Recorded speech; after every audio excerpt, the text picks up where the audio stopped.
प्रभु राम को 14 वर्ष का और पांडवों को 12 वर्ष का ही वनवास क्यों दिया गया था? क्या ऐसा कोई खास नियम था? जब अयोध्या में राम के राज्याभिषेक की तैयारी चल रही थी, तभी मंथरा के बहकावे में आकर कैकेयी ने अपने बेटे भरत के लिए सिंहासन और राम के लिए 14 वर्ष का वनवास मांग लिया। रामायण और महाभारत की कथा तो हम सभी जानते हैं। रामायण, रामचरितमानस और महाभारत जैसे ग्रंथों को पढ़कर ही नहीं, बल्कि इन पौराणिक कथाओं पर आधारित धारावाहिकों के माध्यम से भी हम इनके बारे में ठीक से जान चुके हैं। जैसा कि रामायण सीरियल में भी दिखाया गया है और आप जानते ही होंगे कि प्रभु श्री राम को 14 वर्ष का वनवास हुआ था। राजा दशरथ की दूसरी पत्नी कैकेयी अपने पुत्र भरत के लिए राज सिंहासन चाहती थी और इसलिए उन्होंने राजा दशरथ से वरदान में राम के लिए वनवास और भरत के लिए गद्दी की मांग रख दी। राजा दशरथ वचनबद्ध थे, सो उन्हें मजबूरन भारी मन से दोनों मांगे माननी पड़ी। दरअसल अपनी दासी मंथरा के बहकावे में आकर कैकेयी ने ऐसा किया। मंथरा ने ही उसे कहा था कि राजा दशरथ परंपरा के अनुसार अपने बड़े और प्रिय बेटे राम का राज्याभिषेक करने वाले हैं और ऐसे में उनके कैकेयी के बेटे भरत को अपने बड़े भाई का दास बनकर रहना पड़ेगा। इसी बहकावे में आकर कैकेयी ने राजा दशरथ से अपने 2 वरदान मांग लिए। इन 2 वरदानों के पीछे भी एक कहानी है। एक बार युद्ध के दौरान राजा दशरथ के प्राण संकट में थे, तब कैकेयी ने ही उनकी मदद की थी। उस युद्ध में वह भी राजा दशरथ के साथ गई थी। कैकेयी ने राजा दशरथ के प्राण बचाए थे तो खुश होकर राजा ने 2 वर मांगने को कहा।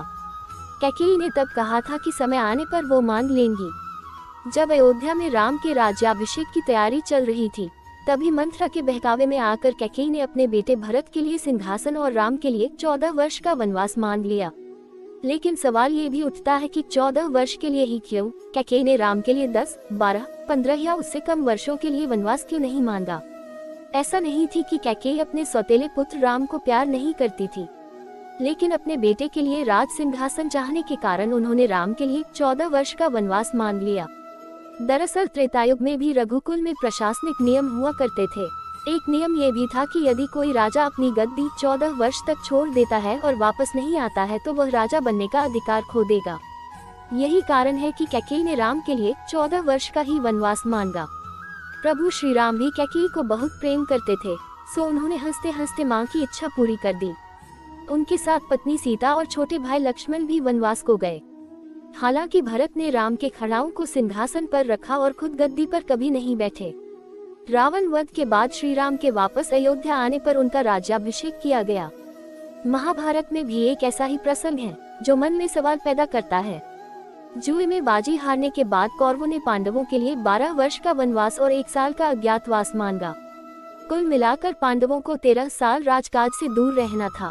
शकुनी मामा के नेतृत्व में कौरवों की इस चाल के पीछे भी द्वापर युग का एक प्रशासनिक नियम था। इस नियम के मुताबिक यदि कोई राजवंशी 13 साल के लिए अपना राजकाज छोड़ देता है तो वह शासन का अधिकार खो देगा। इसलिए कौरवों ने पांडवों को 12 वर्ष के वनवास और 1 वर्ष के अज्ञातवास पर भेजा।